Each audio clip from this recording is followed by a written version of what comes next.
I watched in slow motion as my younger sister Chloe unwrapped the small gift box in front of everyone at Dad's birthday party. The room fell silent as she pulled out a cheap car air freshener, the kind you buy at a gas station for $3. She held it up with a bright smile, her perfectly manicured nails gleaming under the dining room chandelier. "I got this for you, Maya," she announced, her voice dripping with false sweetness. "So every day when you go to work, you'll remember that you're working for my future." The words hit me like a sledgehammer to the chest. Around the table, Mom beamed with pride, Dad looked uncomfortable but said nothing, and Chloe's boyfriend Julian smirked into his wine glass. In that moment, sitting there with oil still under my fingernails from a 12-hour shift at the garage wearing my one nice shirt that I'd ironed that morning, I felt something inside me crack wide open. But before I tell you what happened next, I need to know I'm not alone in this. If you've ever looked at your bank account and realized you've been funding someone else's dream life while yours dies, if you've ever been called selfish for finally choosing yourself, if you've ever had that moment where you realize the people who should protect you are actually the ones bleeding you dry, do me a favor, hit that like button so I know you get it. Subscribe, because what happens next is going to blow your mind, and I promise you, this story has a ending you won't see coming. And please drop a comment and tell me your truth. Have you ever had to walk away from family? Because I'm about to tell you how I did it and how it saved my life. But let me back up and tell you how I got to that breaking point, because this didn't happen overnight. This was years in the making. My name is Maya, and for as long as I can remember, I've been the responsible one, the fixer, the one who held everything together while everyone else got to be carefree and spontaneous. Chloe is 3 years younger than me, and from the day she was born, it was like the sun rose and set on her blonde head. I'm not exaggerating. Our parents treated her like she was made of spun sugar and stardust, while I was expected to be the sturdy, reliable older sister who could handle anything. Growing up, I watched Chloe get dance lessons, piano lessons, art classes, and a brand new car for her 16th birthday. I got a used bicycle and a pat on the back for maintaining a 4 gigapascals while working part-time at the local diner. When Chloe wanted to go to an expensive private college to study marketing, Mom and Dad somehow found the money. When I got accepted to a state engineering program, they sat me down and explained that they couldn't afford to help me, but they were sure I'd figure it out because I always did. So I did. I worked 3 jobs, took out loans, and clawed my way through community college before transferring to finish my degree. The thing is, I didn't mind being self-sufficient. I actually loved working with my hands, fixing things, understanding how engines worked. While Chloe was out posting Instagram stories about her perfect college life, I was in a garage bay covered in grease, learning everything I could about cars. I found my calling there under the hood of a 1967 Mustang, listening to the rumble of an engine coming back to life. I dreamed of opening my own custom auto shop one day, a place where I could build and restore classic cars. I had a whole business plan sketched out in a worn notebook that I kept hidden in my locker at work. But dreams cost money, and my money had a way of disappearing before I could save much of it. Because about 2 years ago, Chloe graduated college and moved to the city to pursue her marketing career. And that's when the requests started. It began innocently enough. "Hey sis, can you spot me $50 until payday? My checking account is a little low." Then it was 100. Then it was her car payment because she really needed to make a good impression at her new job and couldn't risk her credit score. Then it was her share of the rent because her roommate flaked and she'd pay me back next month. Then it was an emergency dental bill. Then designer clothes for a work event. Then a weekend trip because she desperately needed to de-stress. I wore the same work boots with holes in the soles for 2 years while she showed off new designer handbags with hashtags like "blessed" and "hard work pays off." It became the hammer they used to nail me down to keep me in place to make sure I never said no. So I worked more hours. I picked up night shifts at a gas station. I ate ramen noodles and peanut butter sandwiches while Chloe posted pictures of her brunch at trendy restaurants. I drove a beat-up truck that barely passed inspection while she cruised around in the car. Dad co-signed for her the one I helped make the payments on when she claimed she was between jobs. I remember the day I really started to see it clearly. I was under a truck at the garage trying to diagnose a transmission problem when my phone buzzed. I slid out and checked at my hands, leaving dark smudges on the screen. It was a notification from my bank, a $1,500 charge at some high-end boutique downtown. My stomach dropped. I knew immediately it was Chloe. I'd given her a card attached to my account for emergencies back when she first moved to the city, and Mom convinced me she needed a safety net. A text message popped up right after. "Oh my god, sis, my card got declined again. So embarrassing. Can you help me out just this once? I promise I'll pay you back next week. Love you," with a string of heart and kiss emojis. I sat there on the cold concrete floor of the garage staring at that message, feeling the familiar mix of frustration and resignation wash over me. $1,500. That was half my rent. That was a month of groceries. That was money I could have put toward my dream of opening my own shop. Leo, my coworker, and one of the few people who actually saw what was happening, walked over and handed me a cold bottle of water. He'd been watching me spiral for months now, and he never sugarcoated things. "Princess Chloe again?" he asked, raising an eyebrow. I didn't answer, but my face must have said it all. Leo shook his head slowly. "Maya, you're paying for someone who doesn't even know how many hours you work in a day. Hell, I bet she doesn't even know what you do for a living beyond some vague idea that you fix cars." He paused, his expression serious. "You know what they call a plant that grows on another plant and slowly sucks all its nutrients until the host dies, a parasite. Be careful or you'll have nothing left." His words stung because they were true, but I wasn't ready to hear them yet. I went back to work, sent Chloe a text telling her to be more careful with spending, and resigned myself to picking up another shift that week to cover the charge. This pattern continued for months. Every time I tried to set a boundary, Mom would call.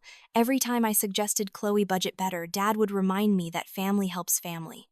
Every time I felt myself getting angry, I'd push it down and tell myself that I was being selfish, that I was the older sister, that this was just temporary. But it wasn't temporary. It was a slow bleed that was draining not just my bank account, but my spirit. I stopped dreaming about my own shop. I stopped sketching designs. I stopped believing that I deserved anything more than to be everyone's backup plan and emergency fund. Then came Dad's birthday party. Mom insisted on a big family dinner at their house. I almost didn't go. I'd worked a double shift the day before and I was exhausted down to my bones. But guilt won out like it always did, so I showed up with a present I'd carefully chosen for Dad, wearing my nicest jeans and a button-up shirt I'd bought on sale 3 years ago. Chloe arrived an hour late, sweeping in like she was walking a red carpet. She wore a designer dress that I immediately recognized because I'd gotten the credit card alert when she bought it 2 weeks ago. $460. Her makeup was flawless, her hair was professionally styled, and Julian, her boyfriend of 6 months, followed behind her carrying an expensive bottle of wine. Everyone fawned over her immediately. Mom hugged her and complimented her outfit. Dad laughed at Julian's jokes. I sat in the corner feeling invisible, feeling stupid for even caring. During dinner, Chloe dominated the conversation. She talked about her job in marketing, though I knew from her increasingly desperate texts that she'd actually been fired 3 months ago and was living off the money I sent her. She mentioned her apartment in the trendy neighborhood, failing to mention that I'd paid the last 2 months of rent. She gushed about a new restaurant she and Julian had tried, the one that cost more per meal than I spent on groceries in a week. Then, as Mom was bringing out Dad's birthday cake, Chloe stood up and clinked her wine glass to get everyone's attention. "I have an announcement," she said, her face glowing with excitement. "I've been accepted into a prestigious summer internship program in Paris." Mom gasped and clapped her hands together. "Oh, honey, that's wonderful." Julian wrapped an arm around Chloe's waist, beaming like he'd accomplished something himself. I felt my chest tighten. Paris. I knew exactly what this meant. This wasn't a paid internship. This was Chloe wanting to spend a summer in Europe, and guess who she expected to fund it? Sure enough, Mom turned to me with that familiar, expectant smile. "Maya, sweetheart, isn't that amazing? You'll help Chloe with the expenses, won't you, dear? You know this is such an important opportunity for her career." Something in me went very still. I looked around the table at the faces of my family. Mom with her proud, beaming smile. Dad looking uncomfortable but nodding along. Julian smirking like he was in on some private joke. And Chloe, my baby sister, who I'd sacrificed so much for, looking at me with those big blue eyes and that confident smile that said she already knew I'd say yes. "Of course she will," Chloe said before I could respond. "Maya's always there for me." She turned and grabbed a small wrapped box from her purse. "Actually, I got you something, sis. A thank you for everything you do." Every eye in the room was on me as she handed me the gift. I unwrapped it slowly, my hands shaking slightly. Inside was that cheap car air freshener, the one shaped like a pine tree, the kind that costs less than a coffee. And then Chloe said those words. Those words that finally shattered whatever delusional spell I'd been under. "So every day when you go to work, you'll remember that you're working for my future." She said it with a smile, like it was a joke, like it was sweet, like I should be honored. The room was silent. I could hear the clock ticking on the wall, the hum of the refrigerator in the kitchen. I looked down at that air freshener in my hands, this $3 piece of plastic given to me by the person I'd spent thousands of dollars supporting. Given to me with the explicit message that my purpose, my entire existence, was to fund her dreams while mine died. I placed the air freshener carefully on the table. I looked up at Chloe and I spoke in a voice that was calm, cold, and crystal clear. Thank you for the gift. But starting today, the only future I'm working for is my own. The Bank of Maya is permanently closed. You could have heard a pin drop. Chloe's smile faltered. Mom's mouth opened. Dad looked down at his plate. I stood up, pushed my chair back, and walked over to Dad. I kissed him on the cheek and wished him a happy birthday. Then I grabbed my jacket and walked out the door, ignoring Mom calling my name behind me. I drove home in a daze, my hands gripping the steering wheel so tight my knuckles were white. When I got to my small apartment, I did something I should have done years ago. I called my bank and canceled the credit card that Chloe had access to. I sat at my kitchen table with a pair of scissors and cut that piece of plastic in half. The sound it made, that decisive snap, was the sound of a chain breaking. My phone started ringing almost immediately. First Chloe, then Mom, then Chloe again. I let them all go to voicemail. I knew what was coming. I knew this was just the beginning. But in that moment, sitting in my quiet apartment with that severed credit card on the table in front of me, I felt something I hadn't felt in years. I felt free. The next morning, reality hit. My phone had 37 missed calls and over 100 text messages. The messages from Chloe started sweet.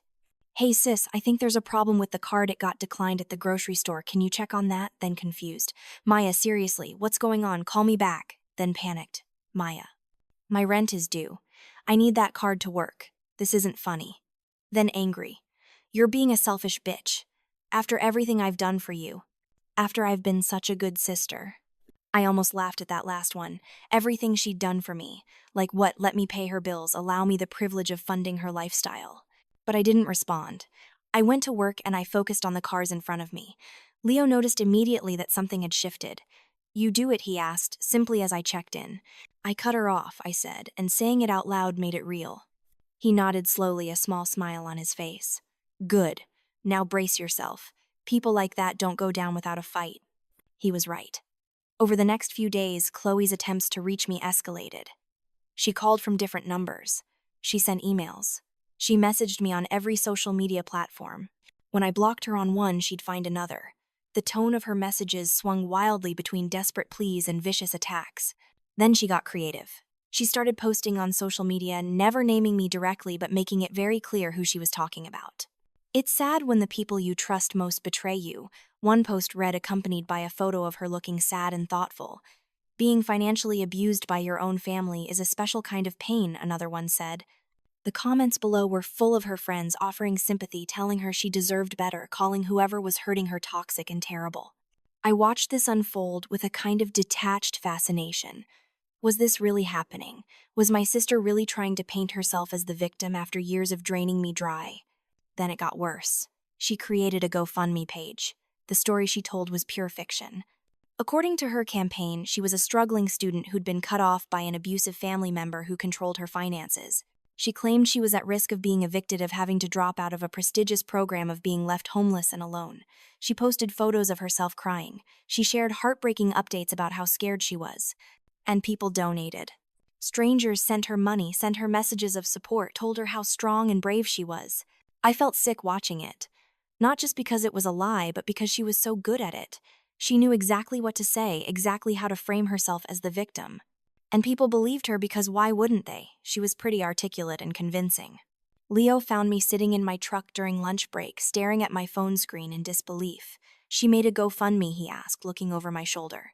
Yeah, I said quietly. She's telling people I financially abused her. Leo's jaw clenched. Maya, you know that's not true. You know what you did was protect yourself. I know, I said, but my voice wavered. But what if people believe her? What if Mom and Dad believe her? Do you care? Leo asked point blank. I thought about that question. A week ago, I would have said yes immediately. But now, sitting there looking at Chloe's manipulative lies, I realized something. I cared less about what other people thought and more about the fact that I'd let it go on for so long. No, I said finally, I don't think I do anymore. But the universe wasn't done testing me yet.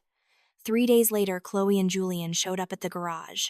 I was under a car when I heard the commotion. raised voices, the sound of someone yelling my name. I rolled out to see Chloe standing in the middle of the shop, her face red and tear-streaked with Julian beside her looking smug. "There she is," Chloe shrieked, pointing at me. "That's her. That's the sister who stole from me." Every head in the garage turned. My boss, Rick, came out of his office looking concerned. My coworkers stopped what they were doing to watch. "Chloe, you need to leave," I said quietly, standing up and wiping my hands on a rag. "No," she screamed. "Not until you give me back my money. You've been stealing from me for years, controlling me, and now you've cut me off completely. You're trying to ruin my life." The audacity of it took my breath away. She was accusing me of the exact things she'd done to me. Julian stepped forward, his arms crossed. "You should be ashamed of yourself," he said to me with disgust, "taking advantage of your own sister. We know all about how you manipulated her into giving you access to her accounts." I almost laughed at the absurdity. "I gave her access to my accounts," I said, my voice steady despite my racing heart.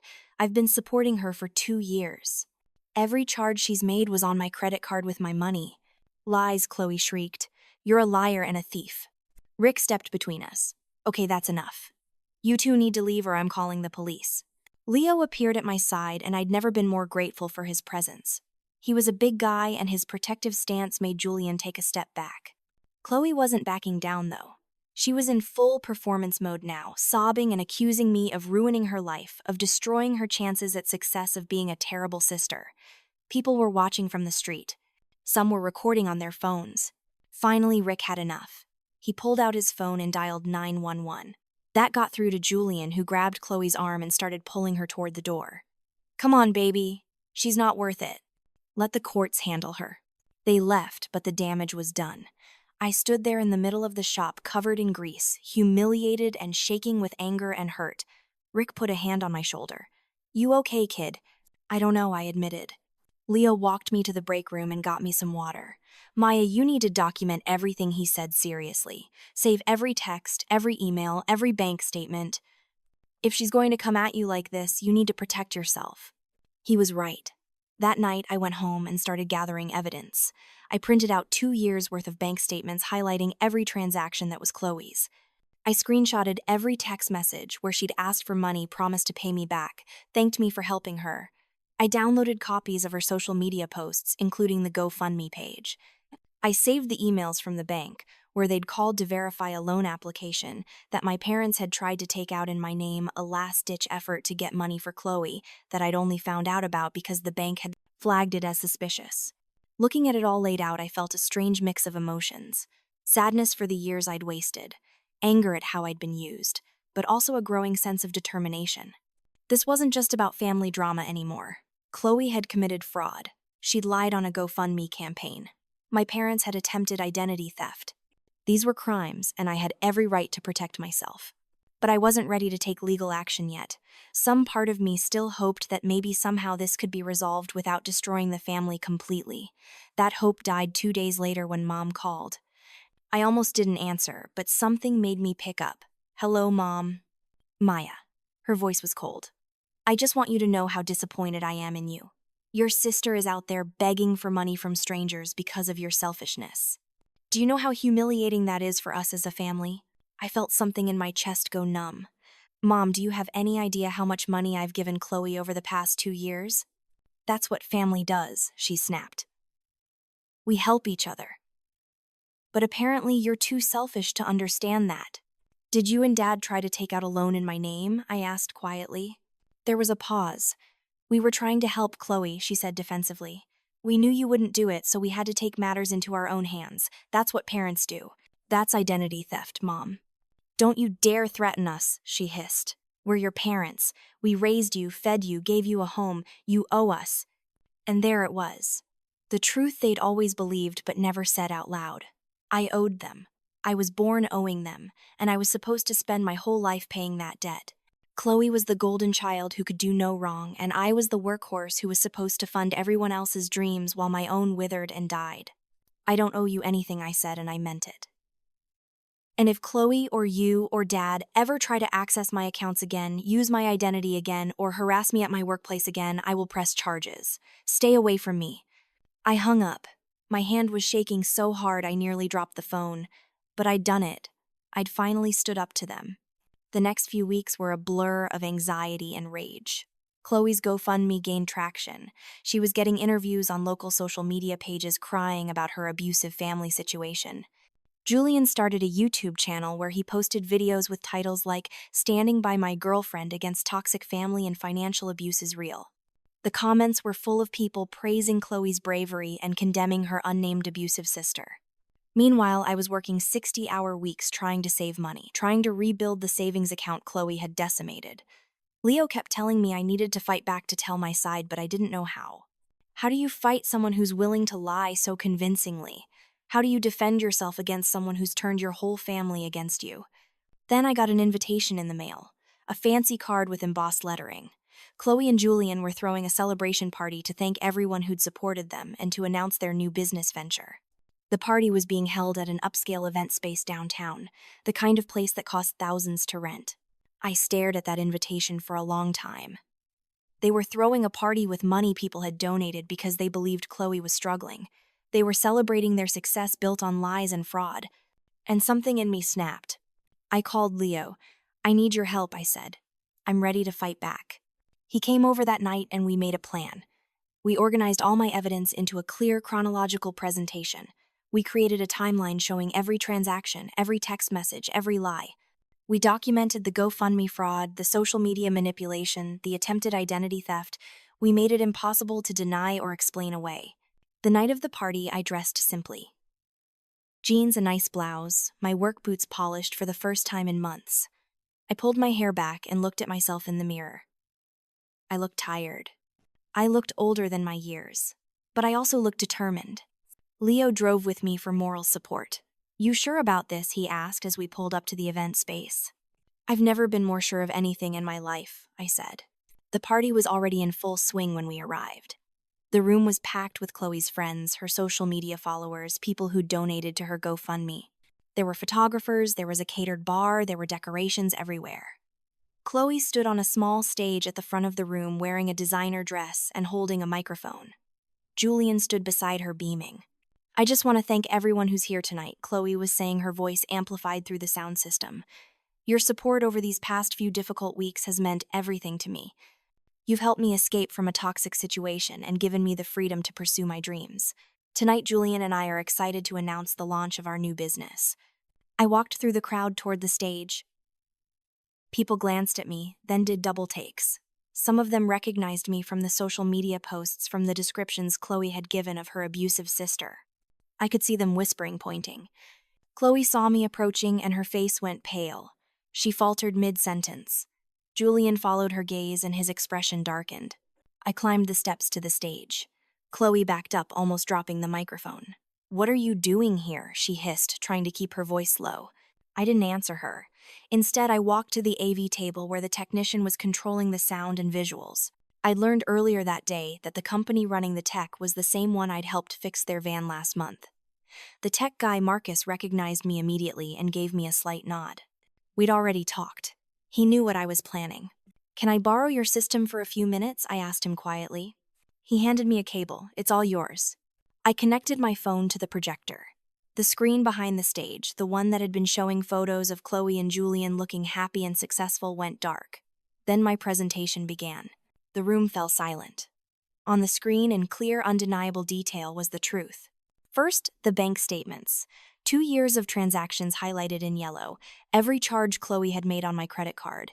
The amounts ranged from $50 for lunch to $1,500 for shopping sprees. The total was displayed at the bottom, $47,362. The crowd gasped. I heard someone say, "What the hell?" Next came the text messages. Dozens of them.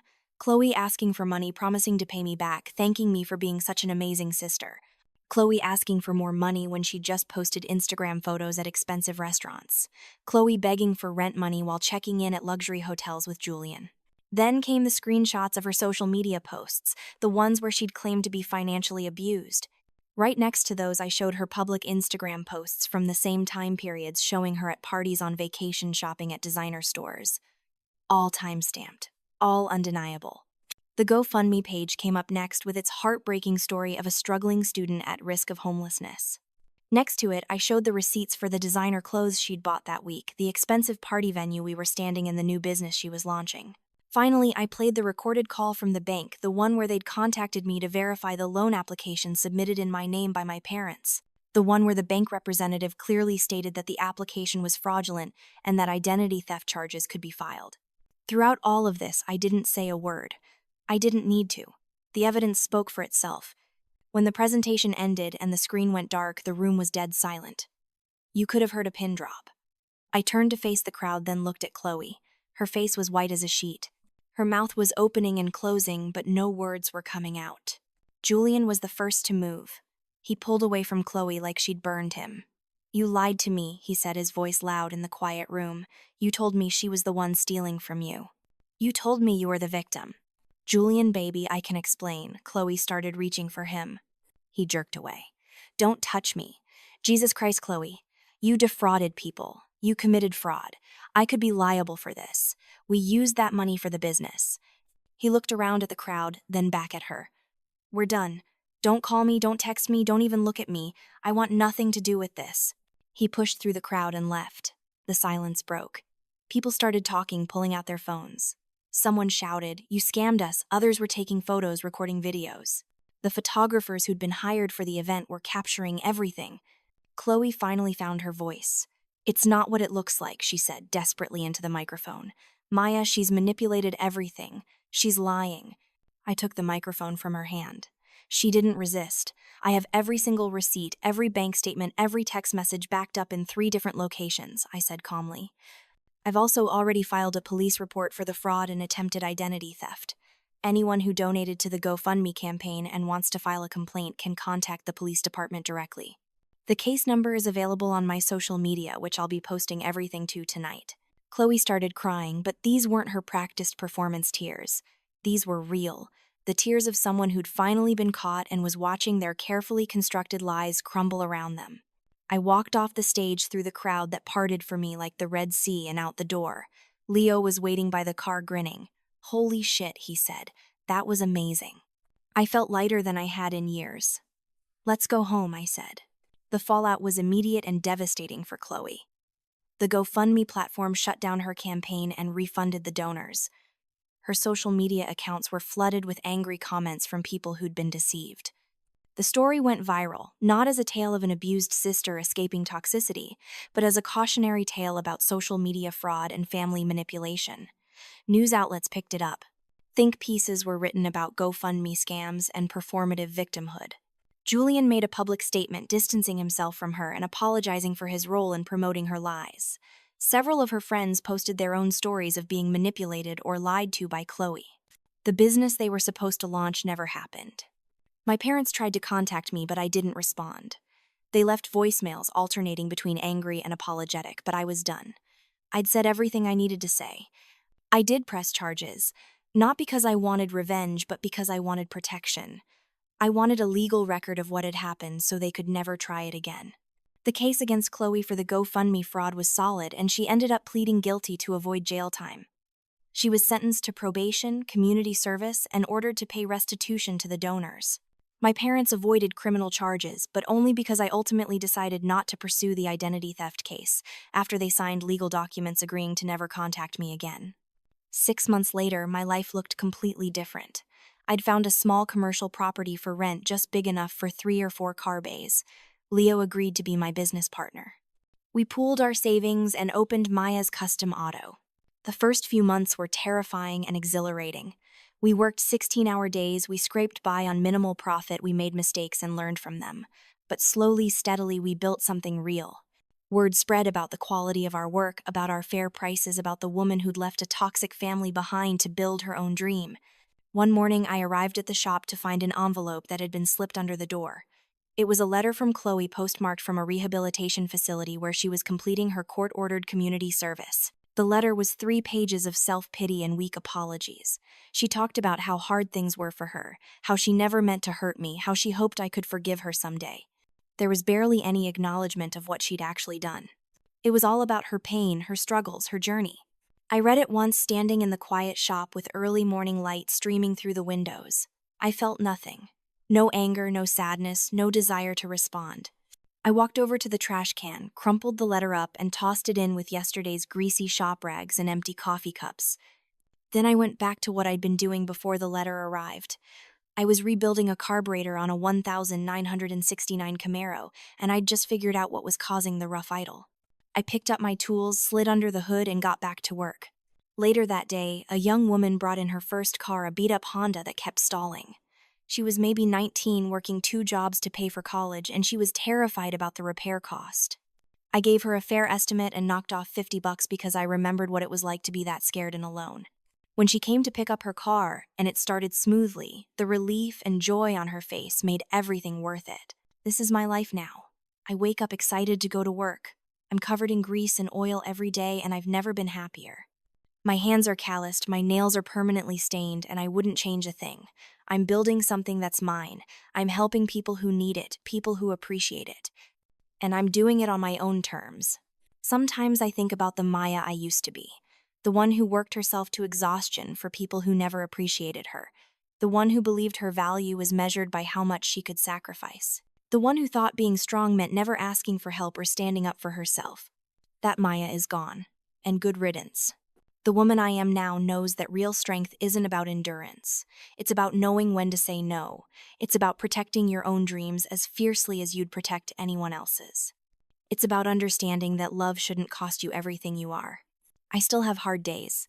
Days when I worry about money, when a big repair goes wrong, when I wonder if I made the right choice walking away from my family. But then I look around at my shop, at Leo working beside me at the wall where I've hung photos of every car we've restored, and I know I did. I'm not a victim anymore. I'm not a martyr. I'm not anyone's ATM or backup plan or safety net. I'm just Maya, and that's more than enough. So here's what I want to know from you. Have you ever been in a situation where you realized you were giving everything and getting nothing back? Have you ever had to cut off someone you loved because they were destroying you? How did you find the strength to walk away? Drop your story in the comments, because I know I'm not the only one who's been through this. And if this resonated with you, if you've ever felt like you were drowning under everyone else's needs while your own dreams died, hit that like button and subscribe. Your story matters, your dreams matter. And you don't owe anyone your entire life just because they share your DNA. Remember that. You deserve to build a future that's yours, not one that you're just funding for someone else. Now go out there and be selfish about your own happiness for once. Trust me, it feels incredible.